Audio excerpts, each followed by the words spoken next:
Hello everyone. Today we are going to discuss about commercial mobile operating systems. This is Srikar Prasad with the presentation.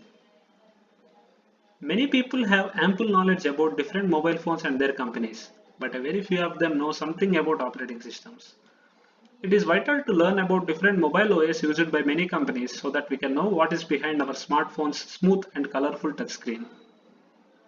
So, what is a mobile operating system? A mobile operating system is an operating system for mobile phones, tablets, smartwatches, and other mobile devices, which we are all aware of. Mobile operating systems combine features of a personal computer OS with other features useful for mobile or handheld use and usually include a wireless inbuilt modem and SIM tray for telephony and data connection so that the user can use both dialing facility and internet facility. So, what are the types of mobile OS? In this presentation, we are going to discuss about 5 types of mobile OS. They are Symbian OS, Android OS, Apple iOS, Windows OS, and Firefox OS. So let's start with Symbian OS. Symbian OS. It is officially the property of Nokia written in C++. Nokia has patented on the Symbian OS. Still widely used in low-end phones. Some of the phones currently running on Symbian OS are Nokia C601, Nokia 603, and Nokia 700, and many more. Symbian OS is excellently designed and user-friendly. Unfortunately, its graph is going downwards nowadays due to the immense popularity of Android and iOS. As the popularity of Android and iOS is so huge that many of us are not aware of Symbian OS. So let's get into the architecture of Symbian OS. First, we will see about Symbian OS base, file server, and kernel. The system kernel, file server, memory management, and device drivers are all located in the base operating system layer. The kernel manages system resources and responsible for time slicing the applications and system tasks. In a nutshell, we can say that the system OS base is the heart of the Symbian OS. Next, Symbian OS GUI library. The topmost layer, that is the Symbian OS GUI library, provides libraries for user interface controls and utilities so that the user doesn't come across any troubles. Next, we will look at application engines. The application engine layer provides services that support genetic types of applications. It takes care that the apps run well and doesn't hang. Servers, operating system, services. Servers layer provides servers, frameworks, and libraries that implement core operating system communications, connectivity, and multimedia. We can say that the servers acts as a bridge between application engines and Symbian OS base. Java VM. Java VM provides set of APIs for mobile devices on the topmost of OS. Low-level hardware and device drivers. Device drivers enables OS to access low-level hardware by providing software interface to hardware devices. They act as a connectivity between the software interface and the low-level hardware. This is the detailed architecture of Symbian OS, where every part is clearly mentioned. Next, working mechanism of Symbian OS. Symbian uses microkernel approach, full web browser support and WebStack for mobile browsing, shared access to screen, bitmap and keyboard, multitasking kernel, most secured and customized open source OS because of full-length encryption and certification management, data integrity and accepts data from user quickly, integrated multi-mode mobile telephony. As it is a very old OS, we can't see everything in this OS. Next, we will see the advantages of Symbian OS. The connectivity is easier and faster, can install software and applications of any type, can download big files easily through 3G network unlike Android, high quality games, great range of applications. Next, what are the disadvantages in Symbian OS? It is dependent on Nokia, provides late response as compared to Android and iOS, continuous shifts in the GUIs, frequent hangs and late responses. The biggest disadvantage in the Symbian OS is it is always dependent on Nokia, it doesn't run on other phones, and frequent hangs and late responses have been the drawbacks of the Symbian OS. So, now we will see about Android OS. Android OS. Google released the first Android OS as Astro in 2008. It gained immense popularity due to its beautiful appearance and efficient working, which everyone will agree with. As the platform is not closed like iOS, there are many Android apps built by developers. Samsung, HTC, Motorola, and many more mobile phones are using Android. Android 6.0 is so far the latest Android version. Architecture of Android OS. We will see about Linux kernel present in the Android OS. Android relies on Linux for core system services such as security, memory management, process management, and so on. We can say that Linux kernel is one of the important part in the Android OS. Next, we will see Android Runtime, which has core libraries and Dalvik VM. This provides a set of core libraries which supports most of the functionality in the core libraries of Java. The Android virtual machine known as the Dalvik VM relies on the Linux kernel for some underlying functionality. So the Dalvik VM depends on the Linux kernel for some functionality, and the Android runtime, this part almost has all the core libraries of Java. Next we will see about the libraries. Android includes a set of C++ libraries. These libraries are exposed to developers through the Android application framework. They include media libraries, system C libraries, SQLite, and so on. Application framework. It provides an access layer to the framework APIs used by the core applications. It allows components to be used by the developers so that the developers can create n number of applications. Finally, the applications. Android applications of the software applications written in Java running on the Android platform. They use Java core libraries, which we all know. This is the detailed architecture of Android OS, where everything is mentioned clearly. Working mechanism of Android OS. Android is based on Linux kernel long-term support branch. Its user interface is based on direct manipulation, meaning it was designed for touchscreen devices only, responding to swiping, tapping as well as having a virtual keyboard. So it cannot run on basic Nokia phones, Nokia 607, Nokia 700, and it runs only in touchscreen mobiles. These functions operate under the use of internal hardware such as accelerometers and proximity servers, because of which they can sense our touch. An Android device opens up to a home screen which displays a variety of apps and widgets, and it is immensely user configurable. We don't need an introduction for this. So what are the advantages of Android OS? Multitasking, as we all know, ease of access to thousands of applications, like for example Google Store, Play Store, diverse phone options, better hardware than the Symbian OS, open source and platform independent. It supports various technologies like Bluetooth, Wi-Fi, etc. So what are the disadvantages of Android OS? Needs continuous internet connection for some applications like Google Maps, time, location, etc. Advertising. Range of applications can still be expanded. Low security. Quick draining of battery, which we are all aware of. So now let's go into the Apple iOS. Apple iOS. Apple iOS was introduced in 2007 for the first iPhone. Unlike Android, Apple has more concentrated on performance along with appearance. As we all know, the Apple phones, the iPhones, are the symbol of richness. It is termed as one of the best mobile OS in the world.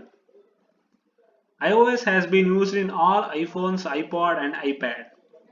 The latest version of the iOS is the iOS 9. Architecture of Apple iOS. Let's look at the hardware. Hardware refers to the physical chips soldered to the iPhone circuitry. Firmware. Firmware refers to the chip-specific code that is either contained in with memory around the peripheral itself or within a drive for it. Framework runtime along with API call. Frameworks has API calls which are Apple distributed headers with SDK. Runtime is composed of dynamic link libraries as well as underlying C libraries. Next we will look at the applications. The application stored in the iPhone has to be purchased through App Store. This app was compiled to native code by compiler and linked with runtime by linkers. The application runs entirely within user space environment set up by the iPhone OS.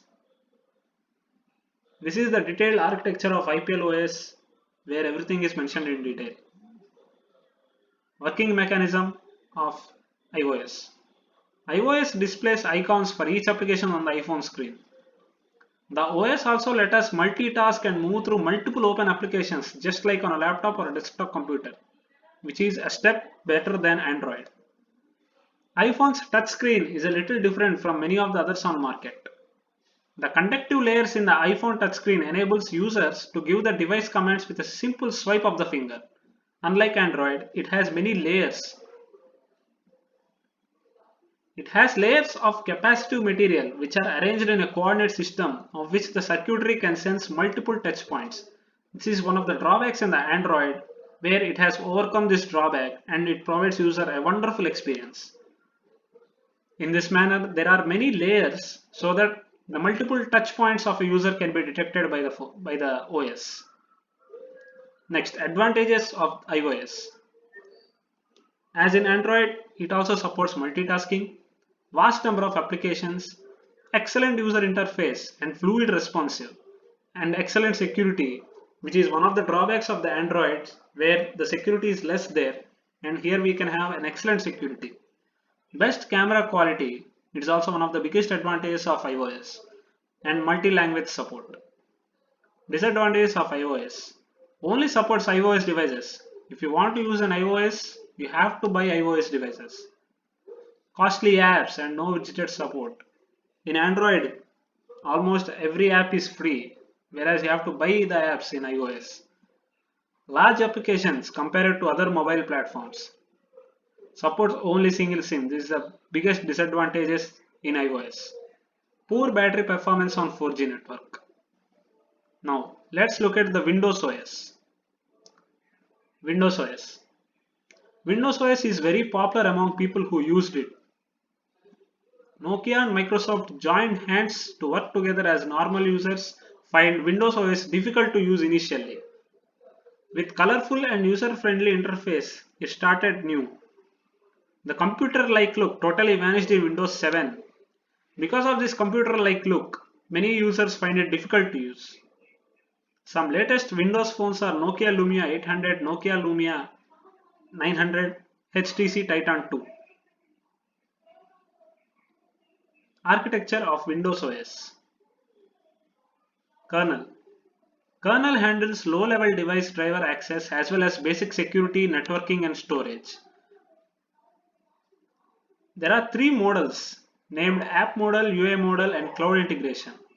App Model is nothing but management of the applications. UA Model is a user interface management and Cloud Integration is the web search. These three, we'll look at these three respectively. CLR, Common Language Runtime. CLR is a runtime environment that manages the execution of .NET program code and provides memory and exception management, debugging, profiling, security. This is one of the important aspects of the Windows OS. Frameworks. Frameworks are used for writing and running rich internet applications. Silverlight is one of the two application developed platforms for Windows Phone along with HTML. So if a user wants to create an application in the Windows OS, they have to use Silverlight or HTML to write those applications. This is the detailed structure of the architecture of the Windows OS where everything is mentioned clearly. Working mechanism of Windows OS. Windows Phone uses a Metro-derived user interface closely reflecting and relying on the tile-like interface of the desktop systems. If you can see, the Windows OS is almost same in terms of appearance when compared to the desktop Windows OS.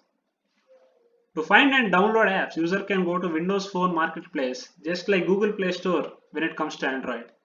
Its working is closely associated with threaded messaging, integration with Microsoft Exchange, SharePoint and Office 365, the Hub, a feature that coordinates personal and online content. What are the advantages of the Windows OS? Seamless email and social media integration, Microsoft integration and support, very less lag as RAM is managed beautifully. This is one of the biggest advantages in the Windows phones. Ever expandable storage, Offline maps. Works fast due to smoothness of interface. What are the disadvantages? Lack of updates. This is one of the biggest disadvantage because unlike Android and iOS, there will be no updates here. No Google Chrome and Opera mini browser. This is a serious disadvantage. Stopped supporting push notifications. Poor app ecosystem. Now let's see about Firefox OS. Firefox OS is designed by Mozilla and released in 2013. It is based on the rendering engine of the Firefox web browser, Gecko, and on the Linux kernel. The structural similarities between Firefox OS and Android allow Mozilla to run on Android devices. As we have seen earlier, iOS cannot run on Android devices, it runs only on iOS devices. But here, Firefox OS is similar to Android, so it allows Mozilla to run on Android devices as well. Devices like Moto G, Nexus 4, Nexus 5 run on Firefox. Mozilla ended the development of Firefox OS in 2016 as it turns out to be an unsuccessful experiment. So let's look at the architecture of Firefox OS. Application layer. Application layer consists of user interface implementation based on building blocks and JavaScript libraries. We have seen Android uses Java, and here the user has to use JavaScript for applications. Next, Open Web Platform Interfaces. Web Platform Interface layer provides runtime and middleware that provide capabilities needed by the application layer. It is like a godown which supplies stock to the application layer. Next, Gecko runtime. Gecko runtime is the application runtime of Firefox operating system. It is designed to support open internet standards and is used by different apps to display web pages and in some cases the user interface itself. So Gecko runtime is the heart of the Firefox OS, which is used by different apps to display web pages and the user interface as well. Infrastructure layer. Infrastructure layer provides the lower level operating system services, libraries, and other infrastructure services based in Linux and other open source software along with security and privacy. In a nutshell, we can say that its main task is to see the security and privacy of the OS. The operating system and the Linux kernel. The operating system uses Linux kernel and boots into a Gecko based runtime engine which lets user run the applications developed. This is the detailed picture of the architecture of Firefox OS where everything is mentioned in detail. Working mechanism of Firefox OS. Firefox OS runs websites only in the form of apps called web apps in HTML. Web apps will come in two forms. One is the hosted apps where everything is to be downloaded every time. Two is the packaged apps where downloaded once as the compressed package. Like Android, it has a lock screen, home screen and notification bar. Since we have seen earlier that both Firefox OS and Android OS are similar in terms of looks and working. Device screen or SIM can be locked with a pin in the Firefox OS. Apps share common styling conventions and thus providing a consistent design factor, making it easy for users to get around the app's functionality. This is one of the biggest advantage and the difference in the working between the other OS and in the Firefox OS, where apps share the common styling conventions and thus providing a consistent design factor. Now, what are the advantages of the Firefox OS? It is more open than Android, can create new applications easily because the user don't need to learn any new different languages. He just needs to learn JavaScript, that's it. Apps can be used both online and offline, consumes low battery and low cost. And also they can run smoothly on low hardware devices, unlike iOS. What are the disadvantages? It is still in developing stage, it's not yet fully developed. Apps like WhatsApp are still not available, this is the major drawback. Not available in big companies yet. Updates should be done by the user, which is the biggest disadvantage. As we have seen earlier, there will be no updates. And if you want any updates, it should be done by the user itself. Handsets are underpowered. They are frequently damageable. Now we are at the flag end of our presentation, so we will look at some interesting facts about the OS. Android OS holds 76.03% global mobile OS market share. Android 3.0 is the only version which never ran on mobiles, because before there is 2.0 and then it became 4.0. In the middle period, for maybe a couple of days it's there, so it never ran on any mobile. Android's logo, which is that green one, is called a bug droid. Apple holds a whooping 200 patents for the iPhone, which is mad. Samsung makes the processors for iPhones. This is interesting. iPhone has higher sales compared to entire sales of Microsoft. Just the iPhone has the higher sales. Rapier, Ozone, Magneto. These are the code names for the Windows mobiles.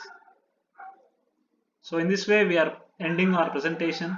I hope you all liked it. Thank you.